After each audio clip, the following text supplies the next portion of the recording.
Amazon Customer Review. Hell holds no surprises for me anymore. This is a cautionary tale, and unlike most of the other reviews on this product, this is a true story, and its authenticity can be qualified by a small news item that appeared in the Toronto Star's local news section during the month of April in 2013, much to my chagrin. I would consider myself a prudent man, not given to bouts of outspokenness or craving attention, and certainly not one to rock the boat. On any given day, I can be found reading a crime novel on a park bench in the middle of the city, soaking in the opulence of nature, while nibbling on my tuna fish sandwiches, and fending off the voracious gulls and squirrels that threaten to spoil my repose. This is me, law-abiding and introspective, which is why it came as a shock to me to find myself incarcerated because of the devil's confectionery, Satan's sweetmeat, Lucifer's lozenges, the horror that is known as Haribo sugar-free gummy bears. I'll set the scene. It was late winter, early spring in Toronto, and the city had just been digging itself out from a late-season snowstorm. I was heading to Pearson International Airport for a red-eye flight to Amsterdam in order to give the Dutch arm of our company some training on the new software that had been installed. I'm deliberately being vague to prevent my place of work from being linked in any way to the incident that occurred. I had just finished packing, checked the time and found I was running late. My flight was at 7:10 p.m, and it was now almost 5 p.m. Cursing softly, I ran out to the car and threw my bags in the trunk, hitting the gas a little harder than usual in my haste to make it to the long-term parking lot as soon as possible. Luckily, traffic was light on the 401, and I made it to the airport in record time, but knew that my chances of making the flight were still a risk if I didn't use my time wisely. I hadn't eaten since lunch, and I was feeling a bit hungry, my stomach rumbling loudly in protestation, which caused me to look around at the other travellers rushing past me in the busy terminal, mortified that my bodily noises might be heard by others. I briskly checked my watch and decided that I had enough time to grab a quick snack before going through the baggage check and security. I would get something more substantial once I was checked through security. I spotted a vending machine nestled in a relatively low-traffic corner of the terminal and rushed over, already pulling out my credit card and mentally assessing what I had a craving for so as to save time interacting with the machine. My eyes scanned the colourful array of confection quickly, coming to rest on a tantalising rainbow-coloured bag of gummy bears, with a simple white and red logo, Haribo, emblazoned across the bag in what appeared to be a slightly tweaked, Helvetica-rounded font. Now, I had to pause here in the story for a moment to underscore the importance of making proper choices. I was hungry. When you're hungry, you should eat food. Food is defined as a nutritious substance that people consume to maintain life. This is what food is. These days, the definition of the word food has been bastardized, and the meaning has been brought in to include virtually any material that can be digested, or rather chewed and swallowed without causing death or severe illness. Haribo sugar-free gummy bears are not food. They aren't even from this planet. I imagine their origins being conceived in a boardroom in hell by a top team of creative pain administrators, with senior-level demons rubbing their hands together in ghoulish delight as hell's chief chemist slowly lifts the veil on their new creation. The point here being, I made a very, very, very poor choice. I pushed the button, and the vending machine ejected the brightly coloured bag into my awaiting hands. I had always liked gummy bears. They were bright but rather innocuous. They weren't overly sweet so as to become cloying and, of course, each candy came in the visage of a rather happy, docile bear, reminiscent of the picture one's mind's eye holds of all anthropomorphic bears, from Yogi to Winnie. The way I figured it, I was taking a bit of a holiday from life, so I could relax my fastidiously regimented daily schedule a little to allow for some frivolity. After all, I was going to be in Amsterdam come morning with 16 hours to kill before I had to be training the Dutch employees. Maybe I would take a trip down to one of the coffee shops in the red light district and really let my hair down. No, I wouldn't do that. I would see that area of the city from the bus as I went to the hotel, from where I would eat at the hotel restaurant and drink sparkling water. So I'd better enjoy the gummy bears, my one extravagance, to commemorate my break from routine. I joined the queue in the KLM line, which was mercifully short, most likely because all the passengers from my flight had already been checked through, as the flight was scheduled to depart in an hour. I checked my watch again, frowned, and absent-mindedly opened the bag of Haribo sugar-free gummy bears, and began to munch on them as the line slowly advanced. To be fair, they tasted fine, just like every other manufacturer's brand of the colourful candy, and they were sugar-free to boot. This is what made the whole incident that followed so baffling.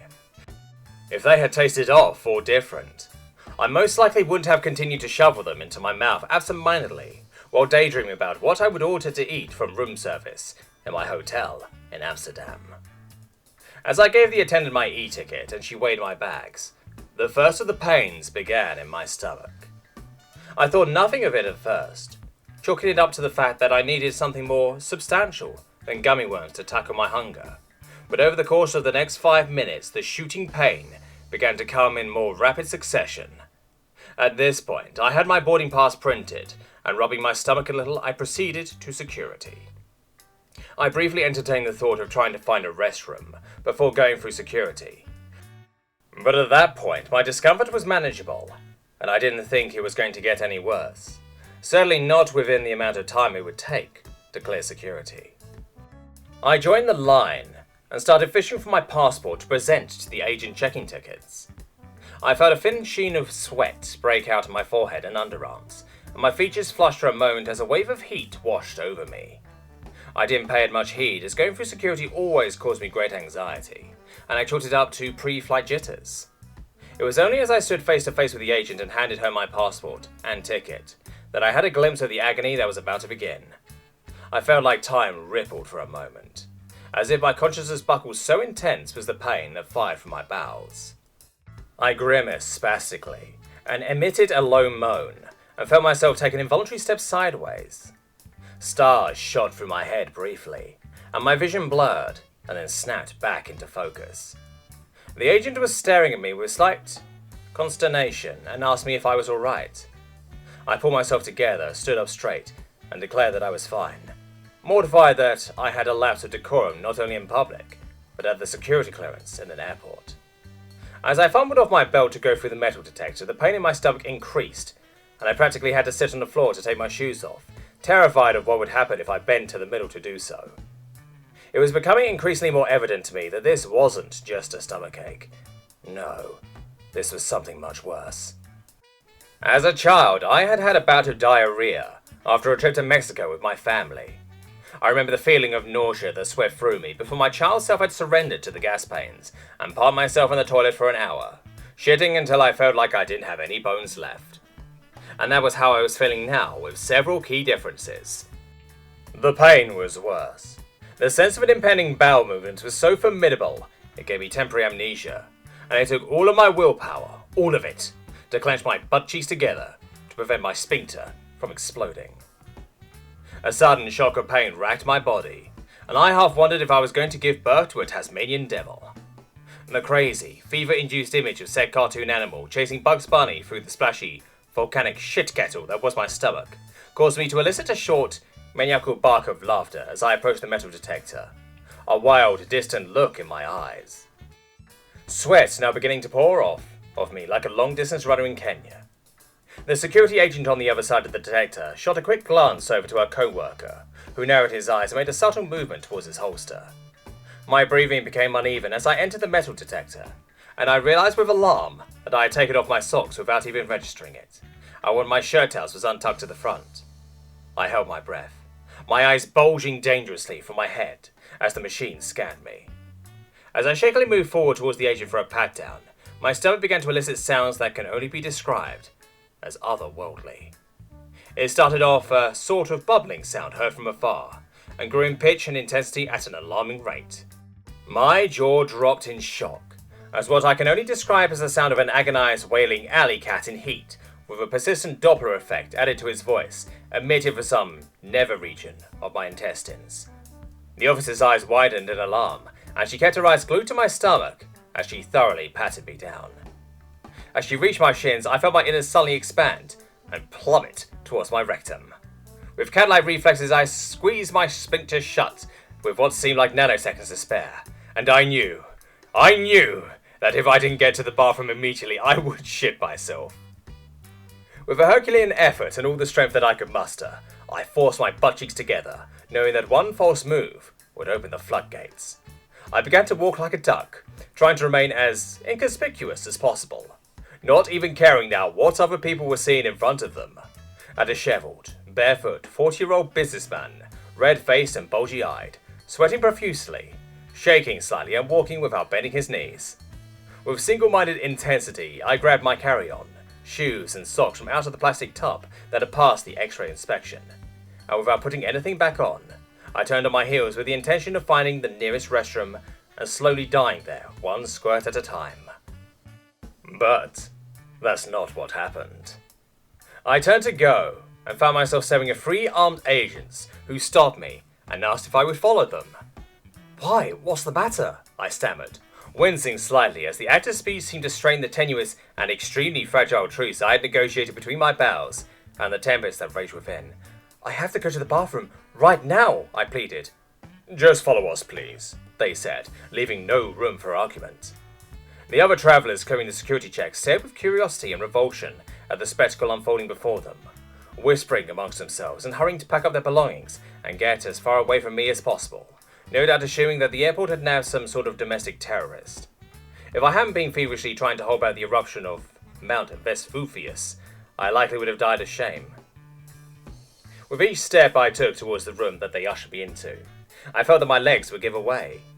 I marvelled at how strong the human will could be. Marvelled at what was essentially patching a hole in the Hoover Dam with bubblegum could actually be sustained indefinitely. Maybe I would make it through this ordeal after all. The room they brought me into was an examination room. I had pretty much stopped registering details of my environment as my consciousness closed off all but the absolute necessary functions: breathing, ability to walk. But I snapped back to reality when I heard the snap of rubber. The slow dawning of realization poked from my agony and stoic resolve as I turned to face an agent donning rubber gloves. "Sir, we are going to perform a cavity search on you," a young, fresh-faced agent stated in a firm but emotionless voice. His short, cropped, blonde hair was immaculate, and for a crazy moment I wondered if he was an actor, and this was all some sort of elaborate practical joke done to amuse bored kids watching YouTube. He must have taken my tortured silence for resistance because he looked at me sharply and said, "Lower your pants and underwear, please, and face the desk." Panic started to grip me in its icy grasp, and the sullen adrenaline threatened to destroy my splinter's bulwarks and render my anus in two. I inhaled sharply, and with a pained gasp, I doubled up my efforts to clench my cheeks together. "Sir, please," I begged, deferring to this kid in an act of desperation. "I have to go to the bathroom. You can follow me into the store if you need to, but I had some bad Harry Potter sugar-free gummy bears, and now I feel like..." But they had stopped listening and smirked at each other. 2 of the other agents, a tall, dark-haired female, and a shorter, balding fat man, looked away from me, and I could see them shaking a little as they stifled their laughs. "Sir, face the wall, put your hands on the desk and spread your cheeks," the young agent stated, a lopsided grin on his face. "But," I began to protest, and then a fresh shock of pain forced me to stop and lean on the table for support as an ungodly howling rose from my stomach, something between the dying moans of a woolly mammoth and the sound of bubble wrap popping underwater. I exhaled shakily, and my focus began to narrow as I rallied for the final battle. Shaking uncontrollably and sweat literally raining down onto the tabletop in front of me, I turned to face the wall and heard a meek, childlike voice pleading from somewhere in the room. "Please," it said, and then again. "Please." From somewhere within me, my mind recognized that this sound had issued from me, although my consciousness had now begun to separate from my body, and I held my breath and prayed to God for strength. "He probably has some heroin or something up there that opened up," the female guard said, as a part of me that hadn't escaped into the ether yet acknowledged that she was behind me to my left. "Probably high as a kite. Look at him," she said. The shorter guard agreed with a snort, off to my right.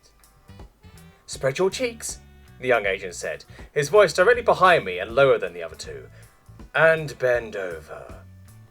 "Please God, please God, please God, please God," I whispered in a desperate, maniacal mantra, not even aware of my surroundings anymore. I felt like I was lost in an opium fog with half-snatched images and sounds filtering through to create a nonsensical version of reality. Another volley of pain tore through me, and I involuntarily leaned forward over the desk, my focus completely narrowed now to a spot on the wall 2 feet in front of me. A curious imperfection in the what seemed to be whitewashed stone wall. It was a dark blotch, about 5 millimeters long, and shaped like a smiling bear. A yellow dancing bear. No, a green bear. No, red. It was all the colours of the rainbow. My God, it was beautiful. It just took something as simple as a slight breeze to trigger Armageddon. That's all. No trumpets, no fanfare, no fire raining from the heavens, no dogs and cats living together in harmony, no finger on the button, no prophet to predict it, no nothing. As I stared at the rainbow bear smiling and dancing in front of me, my mouth agape, drooling, eyes glazed and bloodshot, face coated with a sheen of sweat, I heard the softest sound, an exhalation from the young agent behind me, and then at the same instant the warm air of his breath filtered across my butt cheeks. For just a moment, maybe less, maybe a split second, even a nanosecond, I felt the presence of God there with me in that room, as neurons began to misfire at a blinding rate. Nerve endings bristled, and muscles twitched reflexively. I stood on the brink, with one foot hovering over the edge, and then without taking a step, I found myself plummeting. With a sound like an extra-large plastic ketchup bottle being run over by a Mack truck, my sphincter released. The pressure of the blast pushed me hard into the desk, and the legs of the desk screeched as they scraped across the floor. My body remained rigid for a moment, and I experienced a relief that can only be described as orgasmic in its purity. My eyes rolled back in my head, and my tongue lolled out of my head like a half-retarded dog, and I emitted a low, sustained growl that grew in pitch as the filthy torrent pushed its way out of my body. Tremors racked my body, and I must have looked like a fish out of water, with the endless stream of shit firing out of his ass.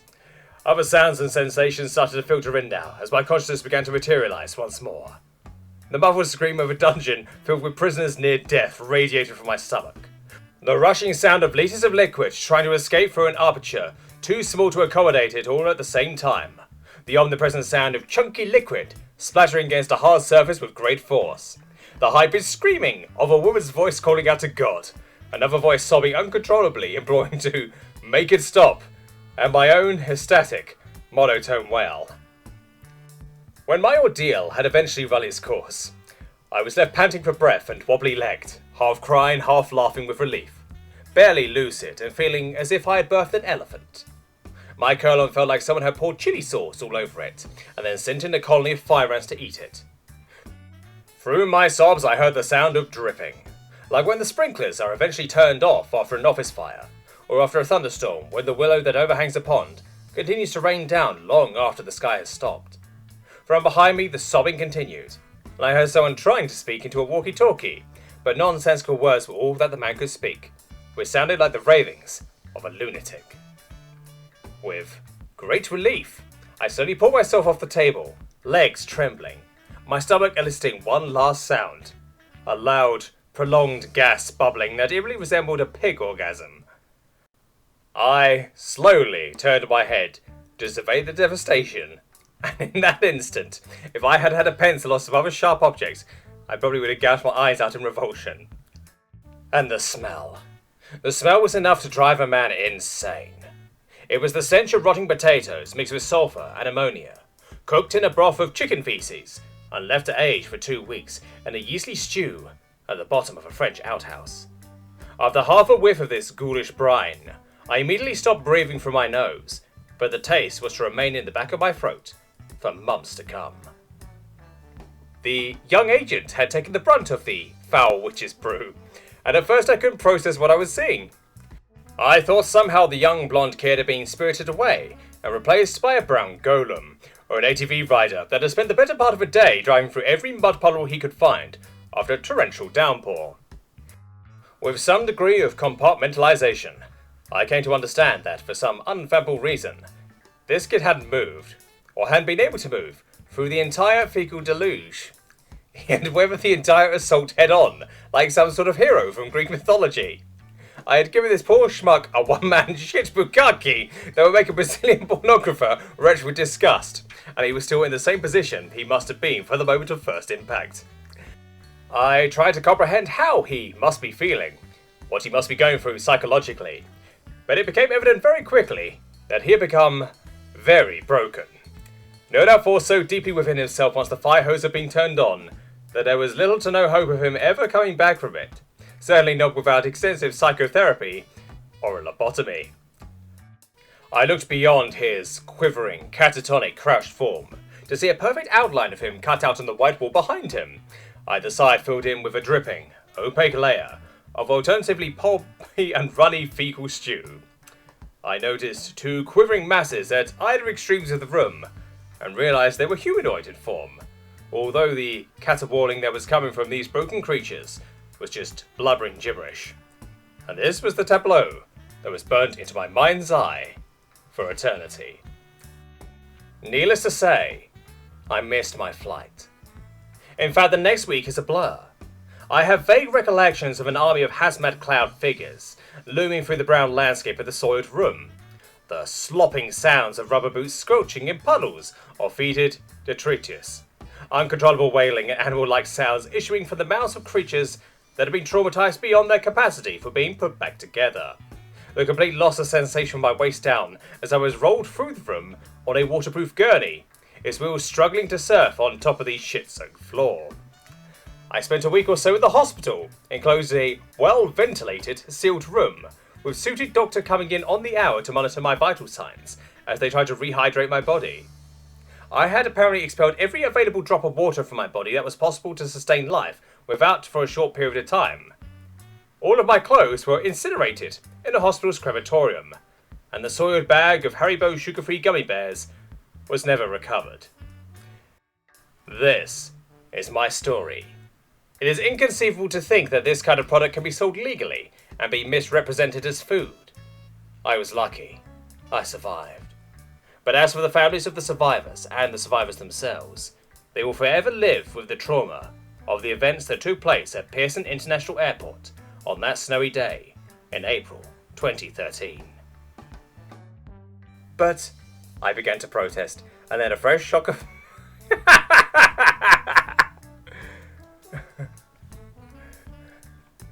oh my god. I know where this is going.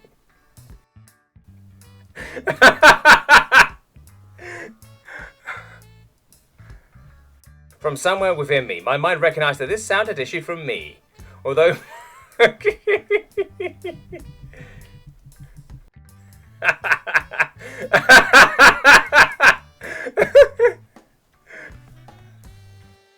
when my ordeal had eventually run its course. Oh my god, no. Okay, come on, you're a professional, let's do this. Through my sobs, I heard the sound of dripping, like when the sprinklers off. I slowly turned my head.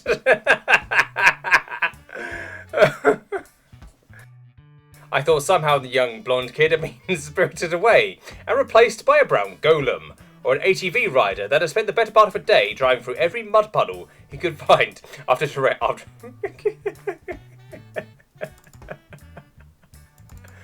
Oh, come on. I looked beyond his quivering, catatonic crouched form to see a perfect outline of him cut out of the white wall behind him, either side filled in with a dripping, opaque layer.